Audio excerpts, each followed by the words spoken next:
Okay, hello everyone. Thanks for coming to my talk. My name's Ben. I'm in AmiBot's lab at Stanford.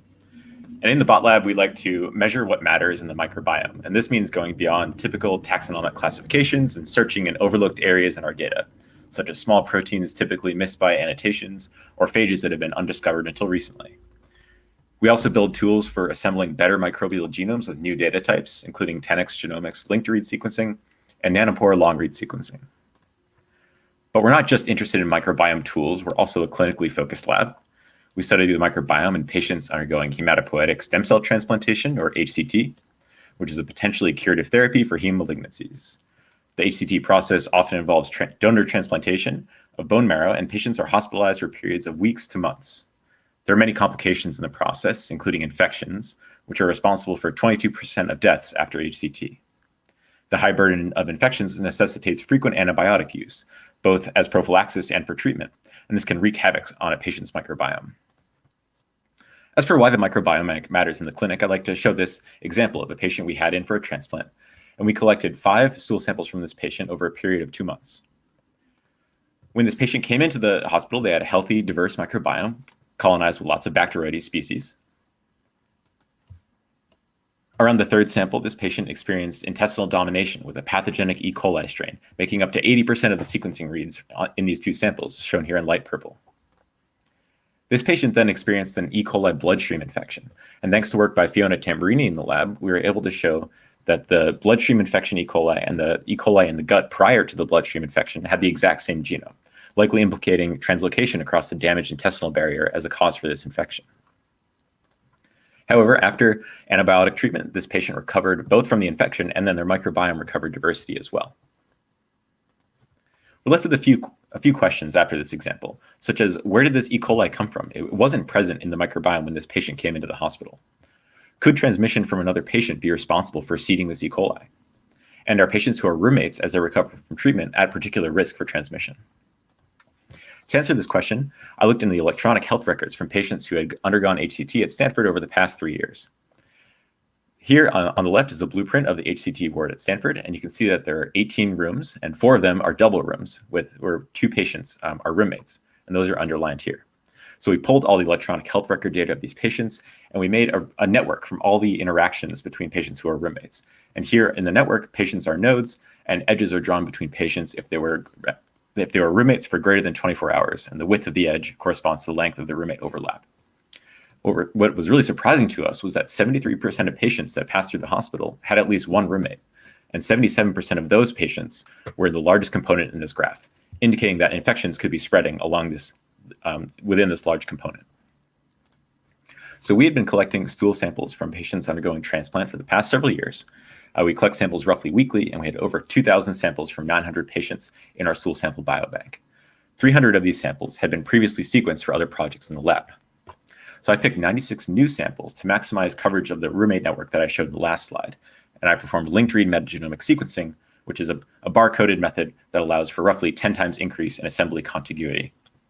So across all samples, we assembled roughly 1,500 unique species-level metagenome assembled genomes, or MAGs. And we attempted to compare these MAGs between patients to look for transmission events. What we found, though, was that strain diversity in the microbiome was a major confounding factor in our analysis. To illustrate that, imagine if you have the same species present in 2 samples.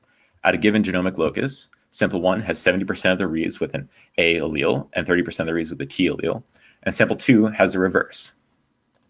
If we use a typical consensus SNP calling method, we would say that yes, there is a SNP in these 2 samples, comparing these 2 samples, because the consensus allele is different. However, thanks to work by Matt Ulm in the Banfield lab, actually, and this method that he developed called in-strain, and the population SNP calling method, we say that these 2 samples share at least one allele, therefore we can't call a SNP between them. And we found that the in-strain method and the population ANI metric works really well with high levels of strain diversity present in human microbiomes. And we called 99.999% POP-ANI, or population average nucleotide identity, as evidence for 2 microbiome strains being the same and evidence for transmission between patients. So we mapped sequencing reads from 400 samples against our 1,500 unique species-level genomes and compared strain populations between all pairs of patients.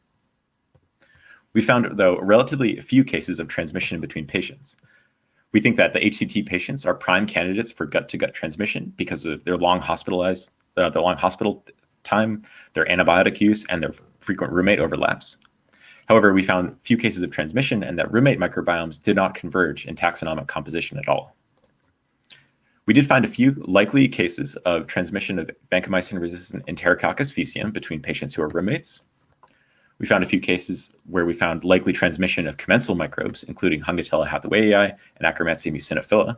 This was unexpected and perhaps more interesting to us. And finally, we found identical Lactobacillus rhamnosus strains in 8 patients. And this suggests that the patients may have been taking a probiotic pill that they weren't actually allowed to while they were in the hospital. For our Enterococcus faecium example, one example is shown here, where we have 2 patients who spent 14 days together in the hospital and 10 days as roommates. We have 2 samples from the patient on the top and 1 sample from the patient on the bottom. And I hope you can see that the patient on the top, their microbiome is completely dominated by Enterococcus faecium. And the patient on the bottom only has E. faecium at 0.4%, so really low abundance here. However, when we compared these strain populations, we found that there were 0 population SNPs detected between these 2 genomes, indicating that at least at this population ANI level, they were 100% identical. Because of the roommate overlap between these patients, we suggest that this is a possible transmission event between these 2 patients. But because we didn't do any environmental sampling, or we're limited in our time course here, we can't really say that for sure. For an example of commensal microbiome transmission, here I'm showing the evidence for Hungatella hatheway. So we had 2 samples from the patient on the top that had this Hungatella strain at somewhere between 5 to 10% relative abundance, and many samples from the patient on the bottom. When we compared the late samples with the patient on the bottom to the patient on the top, we again found a totally identical strain between these 2 patients. Now, what was really interesting about the patient on the bottom was that they had a bloodstream infection here marked with an X. They were treated with antibiotics. Their first sample after the antibiotic treatment is entirely dominated by Enterococcus here. And then we think, due to the roommate overlap, this identical Hungatella strain pops into their microbiome for the final 2 samples. Now, if you're really paying attention, you'll notice there's also some orange over here on the first 2 samples from this patient. And this patient had a different strain of Hungatella hatheway, so same species, different strain, roughly 96% identical, that was present in their microbiome when they came into the hospital. So it's possible that the initial presence of this strain had some sort of priority effect that over time made this patient really want to have this Hungatella species in their microbiome that enabled the transmission to happen. But that's really just speculation on my part. When we compared the SNPs between these 2 genomes, we had 7 megabases of the genome covered greater than a level of 5 reads, which is our threshold for SNP calling. And again, we found 0 population SNPs detected between these two strains. If we look at the consensus ANI level, we still found 15 out of 7 million genomic positions, so a really, really high ANI between these strains. And if we assemble MAGs from these 2 samples and compare them, on the right here, we see a really strong 1-to-1 alignment with few genomic rearrangements as well. Now for the Lactobacillus story. So we found an identical Lactobacillus genome in 8 patients over 3 years. And this was, again, 100% pop ANI between patients. However, most of these patients were never roommates. They weren't even in the hospital together. So we really don't have any evidence for transmission occurring between patients here. However, what was interesting was that all patients acquired this strain after the transplant process. And some patients were discharged and then readmitted later for complications. And that's when we saw the strain, this Lactobacillus strain, come in. So if you'll notice here in this taxonomic bar plot, patient underwent HCT on day 1, and this Lactobacillus strain doesn't really come into their microbiome until 2 weeks after transplant. So this suggests that a commercial probiotic may be at play here, but patients weren't allowed to take probiotics or consume high bacterial foods while they were recovering from their HCT transplant. So perhaps they're just ignoring the orders of the doctors. So for some takeaways, we found that HCT patients frequently harbor pathogenic organisms in their gut microbiome, and that was expected and well known. We found that pathogens may be rarely shared between patients that were roommates, and we found Enterococcus faecium sharing, but not E. coli. We found commensal microbiome transmission that was limited to specific conditions, including antibiotic exposure after infection and patients who were roommates with a shared bathroom. And finally, there's been a push in the hospital to remove patients away from having a roommate because of this fear for infection transmission. But at least from the microbiome standpoint, we can show that it's not necessarily a bad thing, and that having a roommate may help you recover from from transplant and the antibiotic use that you've had. So for how these results fit in with what we know about microbiome transmission, I really like to think of this on the axis from infants all the way to adults, and where time is our axis here. And we know that infants start out with a very simple microbiome and they acquire complexity over time. However, adults don't, the microbiome in adults doesn't really change. And although diet may have small impacts, it's hard to change the microbiome long term. So acquisition of new microbes falls over time as people age into their adults. We know that mother to infant transmission of both bacteria and phages is common for infants, but transmission in adults is likely to be rare, except in the extreme cases like we've characterized here.